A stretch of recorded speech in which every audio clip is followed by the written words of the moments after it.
Rao City's weather in June was like a stove. The scorching sun created layers of heat waves on the asphalt road. It was so hot that no one was seen on the streets. Qiao Nian came out of the room dragging her newly packed luggage. She could already hear Qiao Chen's chatter before she was downstairs. "Mom and Dad, are Qiao Nian's biological parents really coming to pick her up?" Father Qiao sternly replied, "It's none of your business. Are you done practicing for the piano piece you're performing later? Your grandmother's friend will be coming from Beijing. She's a humanities professor and a national pianist. If you perform well, and with the help of your grandmother, your application to a university in Beijing will be settled." "I have been practicing." Before Qiao Nian headed down, she heard Qiao Chen whining again. "Dad, what do you think sister's biological parents look like?" She innocently rambled on. Her biological parents said they were coming the day before, yet they're only arriving today. Could it be that they took a train from a ravine to come here? Qiao Nian couldn't help but pause in her footsteps, feeling insulted. 3 months ago, she unknowingly found out that her dear sister Qiao Chen and her boyfriend were having an intimate relationship and cheating on her. She couldn't hold back her anger and exposed the matter, only to find out that she wasn't part of the Qiao family but just a foster child that they adopted from the orphanage. The Qiao family didn't adopt her because they wanted to do a good deed. It was because Qiao Chen was born with a rare blood disease. Other than taking medications, she also required blood transfusions every month. The Qiao family ran a company that was successfully listed last year, so they were considered well known in Rao City. If Qiao Chen's illness could be treated with money, it would save the Qiao family from trouble. Unfortunately, other than being born with illness, Qiao Chen also had the rare Rh blood type. Only 1 in 100,000 would inherit such a blood type. Because it was so rare, hospitals called this blood type the panda blood. It meant that it was more precious than a panda. The Qiao family had the financial capability, but it wasn't certain that the hospital would have enough blood for Qiao Chen every month. Thus, the Qiao family came up with the idea of adopting a child with a matching blood type from an orphanage to act as a blood bag for Qiao Chen. She was that free blood bag. From a young age, Qiao Nian had been taught to be a good sister by giving the pretty clothes and the awards to her younger sister. If it wasn't for the matter between Qiao Chen and Fu Ji, she would still be kept in the dark. The Qiao family told her about it only because Qiao Chen had almost fully recovered after receiving the treatment in the past years and no longer required medication or blood transfusion. She was of no use anymore. Grandma Qiao was also so upset that she blew up the matter between Qiao Chen and Fu Ji at Qiao Chen's birthday party, so they exposed her identity in front of everyone to save Qiao Chen and the Qiao family's reputation. Father Qiao didn't want to talk about Qiao Nian. "Stop talking." Qiao Chen replied defiantly, "I'm not wrong. If they could afford the flight tickets, they would have been here by now. They're probably paupers." "Enough." Father Qiao saw Qiao Nian coming down and softly stopped her. The first thing that came into sight was her wild face. She was wearing a light blue t-shirt with a red and white striped flannel. The hem casually tucked into her denim shorts, revealing a pair of fair and slim legs. Everyone in the family had a fair complexion, but Qiao Nian was even fairer. Due to how fair she was, Qiao Nian's eyes seemed extra dark. When he looked at her, Qiao Weiman always felt a sense of distance from her. It was probably because she wasn't his biological daughter. "Nian Nian, are you done packing your stuff?" Father Qiao asked her gently. After all, they had raised her for more than 10 years. Qiao Nian came down with her light luggage and nodded. When Qiao Chen saw her, she immediately acted as if nothing happened and shouted, sister. Qiao Nian couldn't be bothered to reply to her and walked past her directly. Qiao Chen was upset by being ignored by Qiao Nian. She looked down pouting, her pale face as delicate as white flowers in the wind. Witnessing this, He Yajuan's face darkened. Holding her crutches, she scolded. Chen Chen is talking to you, can't you hear? Qiao Chen immediately took her hand, shook her head, and tried to put in a good word for her. Grandma, it's fine. Sister isn't in a good mood. I'm all right. Hearing what she said, He Yajuan's impression of Qiao Nian became worse. She spoke to her in disgust. It's no doubt you aren't a child of the Qiao family. You still can't get rid of the pettiness after so many years. Mom. Qiao Weiming pleaded. He then walked towards Qiao Nian and handed her a card. Here's 10,000 yuan. He sighed and insisted that Qiao Nian take it. Take it. When you go back, you have to be obedient. Use it to buy some clothes. In the future, you may need it for your studies too. He had always been careful. This was a critical period for the Qiao family as they just received a development project from the government. It was best not to create unnecessary problems. He once investigated Qiao Nian's biological parents.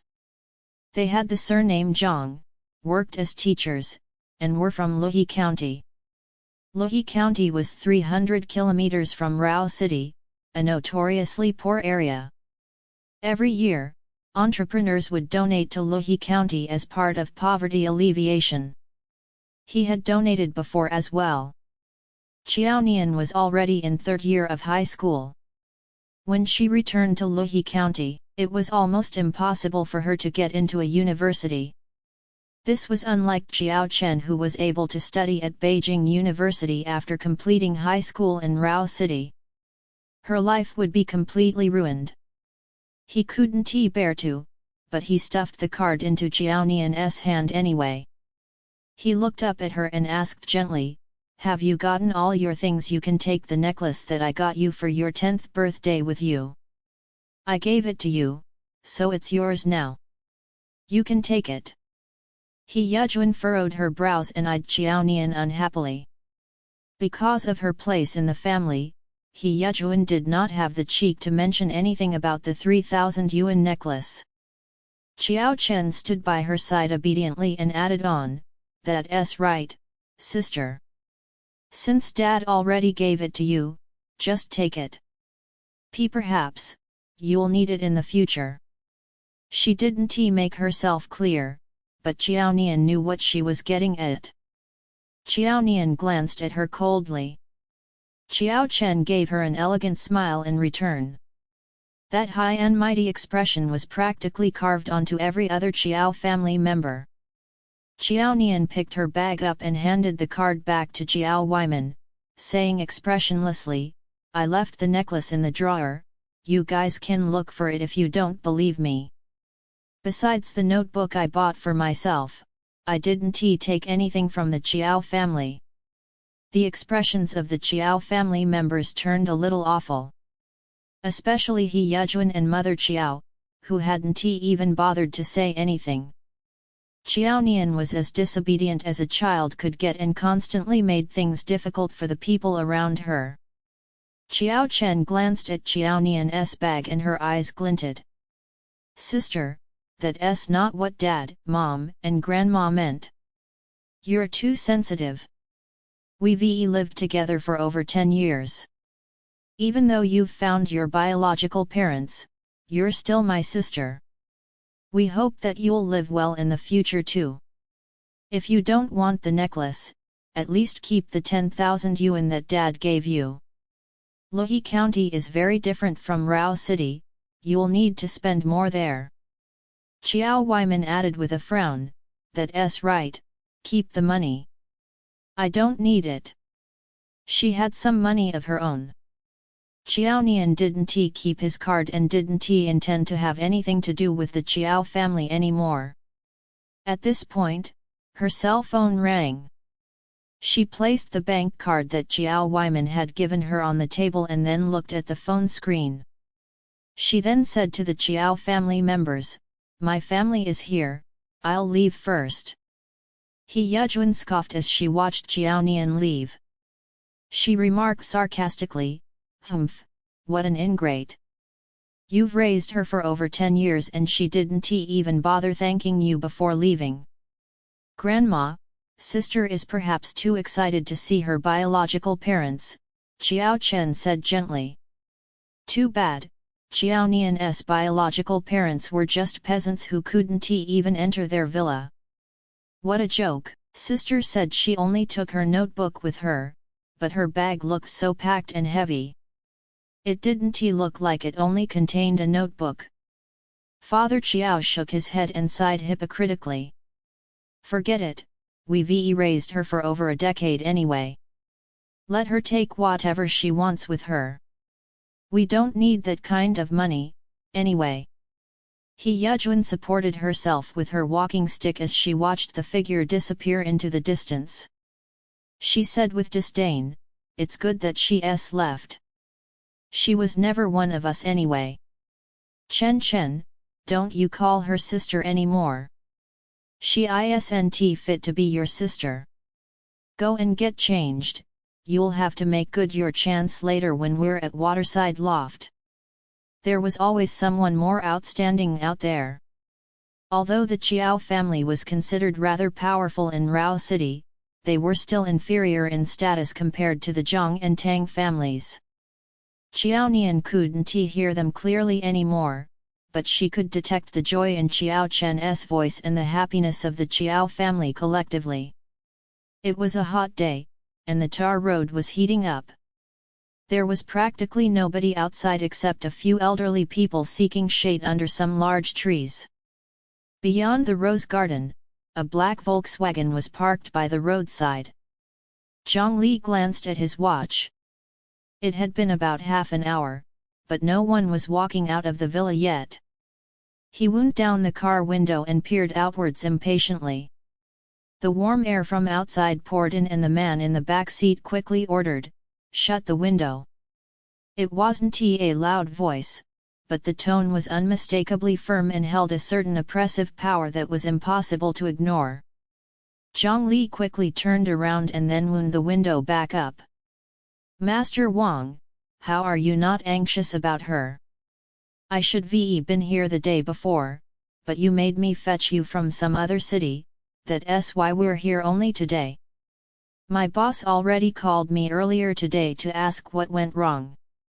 He said that I had to bring her home today, or else I'm not to return." Yewang Chuan hadn't slept in 3 days and was having a headache now. The constant nagging of the man in the front seat annoyed him further. He leaned back and glanced at the man, saying hoarsely, "She's also my fiancée." Those few words silenced the car. The Zhang family had been doing rather well about 3 generations back. But they were still worlds apart from the Ye family. He had grown up with Yewang Chuan, but over the years he gradually understood that he and Yewang Chuan were different. The Ye family was different too. In this generation, the most pampered one in the Ye family was the crown prince in the car now. If it wasn't for his boss's connections, Yewang Chuan's fiancée wouldn't have had anything to do with their family. There was some worry in his eyes now. His young cousin had gone missing for over 10 years, and, based on his investigation, she hadn't seemed to be an outstanding figure. What if she wasn't compatible with Master Wang? She's out. Zhang Li saw a figure emerge from the villa. "I think that's her, I'll go take a look." Zhang Li undid his seatbelt and got off immediately. The petite figure was getting closer to him. Those fair legs caught his eyes first. They were so slim and slender. And so very fair. Zhang Li had seen tons of beauties in the entertainment circle, but he was still awed by her. The girl approaching him seemed to be about 17 or 18 years old, and her veins could almost be seen under the bright light. Her skin was so fair and her eyes so dark. Under that veil of coldness was a sort of wild spirit being suppressed. Even after he'd seen countless beautiful women, he couldn't deny that she was a beauty.